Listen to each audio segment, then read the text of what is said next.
In Britain, we present the colonial project as being about teaching the natives table manners and double-entry bookkeeping.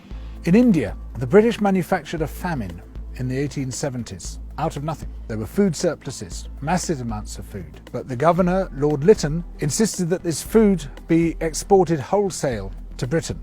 The ensuing starvation killed at least 12 million people, possibly as much as 29 million people. All relief works were banned except for hard labour in labour camps, where the inmates received the same rations as the inmates of Buchenwald and where there was a 94% death rate per year. This was all done in the name of liberal free market capitalism. Of course, the British did something similar in Ireland. In Kenya, soon after the Second World War, there was an uprising by the Kikuyu people who wanted their land back. The Kikuyu were herded into concentration camps and fortified villages, almost the entire population of over 1 million people. People were systematically tortured to death. They invented a new kind of pliers whose purpose was first to crush men's testicles and then to cut them off. They raped women with bayonets. They raped men. Similarly, a favoured technique was to ram sand up the rectum with a stick. Sometimes they were rolled up in barbed wire and kicked around the compound until they bled to death. Some of the British soldiers boasted about this. This is within living memory. The Colonial Secretary lied about it. The papers documenting it were burnt. The impact of the rich and powerful nations has been so phenomenally murderous and destructive that it has been completely airbrushed from our national consciousness.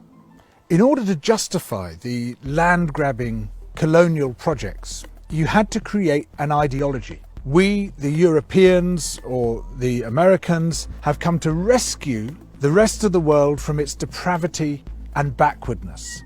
But in order to do that, you have to be able to demonstrate that the rest of the world is depraved and backward. From this arose the racism that is still with us today. It was a necessary component of the colonial project. Some people might claim, well, okay, we broke a few eggs to make this omelette. It's as if all those human beings were eggs. But look at the omelette. Isn't it fantastic? Look, we've made this fantastic omelette. Forget about all that unpleasant stuff and let's just celebrate where we are.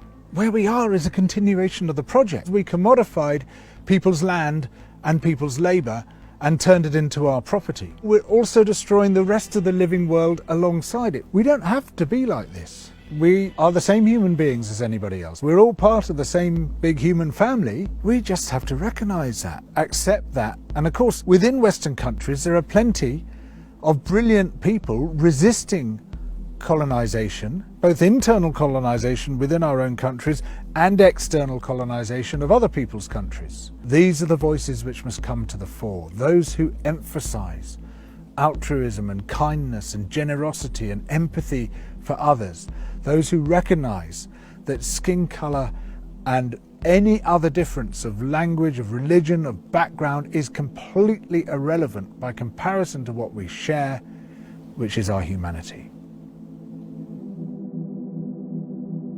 Now more than ever, we need alternatives to the billionaire media. We need people who are not afraid to confront wealth and power, who will speak truth to power, who will call out the things that wealth and power do to everyone else. So please support Double Down through Patreon. It's your support which will allow this alternative media to thrive.